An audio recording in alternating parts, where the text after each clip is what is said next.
Hernández, sacerdote de la Sociedad de Hermanos de Jesús. Voy a compartir con ustedes el Evangelio correspondiente al domingo 13 del tiempo ordinario, ciclo A, año 2020, y una breve reflexión. Lectura del Santo Evangelio según San Mateo. En aquel tiempo Jesús dijo a sus apóstoles: el que ama a su padre o a su madre más que a mí, no es digno de mí. El que ama a su hijo o a su hija más que a mí, no es digno de mí. Y el que no toma su cruz y me sigue, no es digno de mí.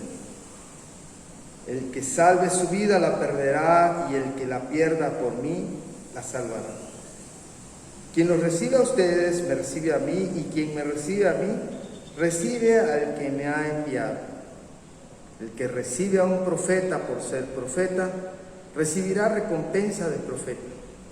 El que recibe a un justo por ser justo, recibirá recompensa de justo.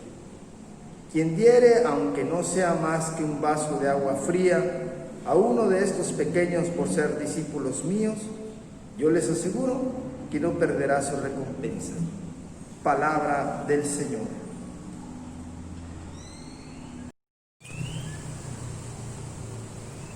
Compartimos ahora una breve reflexión. Recuerdo hace muchos años que llegué a sentir un pesar porque había vivido algunos cambios geográficos en los últimos años, y fui a consultar con mi acompañante espiritual y me dijo: investiga cuántos desplazados existen en el mundo. Y aunque no recuerdo la cifra, era exorbitante. Y al ver la realidad me dijo: vas a rezar por ellos y te vas a unir en tu sufrimiento a todos esos migrantes, ya sea voluntarios e involuntarios, que existen alrededor de nuestro planeta. Y eso hice. En fin, hoy entramos a un tema controversial en el Evangelio, el tema de la cruz, que de entrada era una tortura vil que los romanos habían aprendido de los cartagineses, y estos a su vez de los bárbaros que habían sufrido tal tortura en Oriente. Y por cierto, que era tortura y muerte de esclavos. ¿Qué habrían de sentir los discípulos al escuchar: el que quiera venir en pos de mí, que tome su cruz, que renuncie a sí mismo y me siga? Pues obviamente algo desconcertante y desconocido, que Jesús tuvo que ir despejando, enseñando con una pedagogía clara a lo largo y ancho de su vida pública de 3 años. Es decir, claramente se trata que la cruz es por amor y seguimiento, como un proceso natural que quiere ponerse detrás del maestro, como un apóstol, como un discípulo. En fin, la cruz no es, digámoslo así, un escenario, en una escena, algo vil, como una tortura, como alguien que se flagela. No es eso.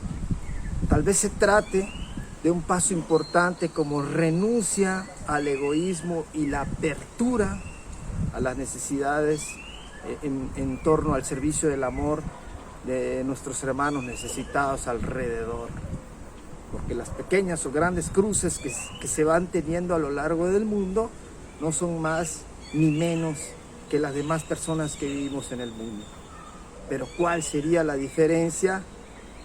Quien se abre a la perspectiva del Evangelio encontrará precisamente en esas cruces necesarias por el seguimiento a Cristo la apertura al servicio al hermano, puesto que el que sufre, tal vez sufre más que yo o menos que yo, pero todos necesitamos ser liberados por la cruz de Cristo, por la justicia, por la paz que el mismo Evangelio va promoviendo a lo largo y ancho de lo escrito. Vamos a concluir. Por supuesto que Jesús no quiso fundar una religión de resignados, de torturados, de personas sufrientes, así nada más porque sí. no es un club de masoquistas, para nada, y así lo hemos establecido. Más bien, Jesús a través de la cruz quiso redimir y quiso unir, ¿verdad?, a las personas sufrientes de nuestro mundo. Por lo tanto, ¿cuál es la diferencia? Ya lo decíamos, que la cruz que se asume siguiendo a Cristo ha de causar paz interior, o con paz interior se ha de asumir la cruz de Cristo. Porque las cruces que causen amargura llevará a la persona a una infelicidad. Como ya sabemos, la cruz de Cristo ha generado vida y vida en abundancia. Nuestras propias cruces cotidianas han de ser una tarea para que también se genere vida en abundancia, justicia y paz para todos, como lo hemos manifestado ahora. Por lo tanto, tendríamos que preguntarnos, porque nuestras vidas están llenas de pequeñas o grandes cruces y nadie puede vivir sin ellas. Pero ¿cómo es tu vivencia? ¿La vives a través de la perspectiva de Jesús o la vives a través de un sufrimiento sin sentido? Porque un sufrimiento sin sentido nos va a llevar a una vida sin sentido, a un caminar sin sentido. Hoy creo que el Evangelio nos está invitando, ¿verdad?, a pasar nuestras cruces por la cruz de Jesús, por el amor de Jesús y por supuesto por el amor a mí mismo y al prójimo, para unirnos el servicio de unos para con otros. Con el cariño de siempre, me despido en el nombre del Padre, del Hijo y del Espíritu Santo. Amén.